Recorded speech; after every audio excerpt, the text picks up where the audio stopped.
എന്റെ കുടുംബവും. അമ്മേ, അമലോക മാതാവിന്റെ തിരുനാൾ ചോദിച്ചാൽ എന്താ?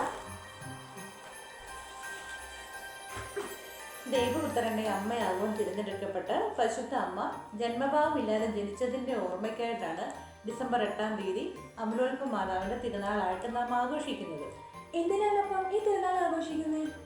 പാപം ചെയ്ത് സ്വർഗം നഷ്ടമാക്കിയ ഹൗവായ്ക്ക് പകരമായി അനുസരണം വഴി നമുക്ക് രക്ഷ ലഭിക്കുവാൻ മറിയമിടയായി. അതിനാൽ സ്വർഗീയ പിതാവ് പാപമില്ലാത്ത മറിയത്തെ തിരഞ്ഞെടുത്തതിന്റെ ഓർമ്മയ്ക്കായിട്ടാണ് നാം ഈ തിരുനാൾ ആഘോഷിക്കുന്നത്. അതുപോലെ നമ്മളും നിർമ്മലരായി ജീവിക്കുവാൻ ഈ തിരുനാൾ നമ്മളെ ഓർമ്മപ്പെടുത്തും.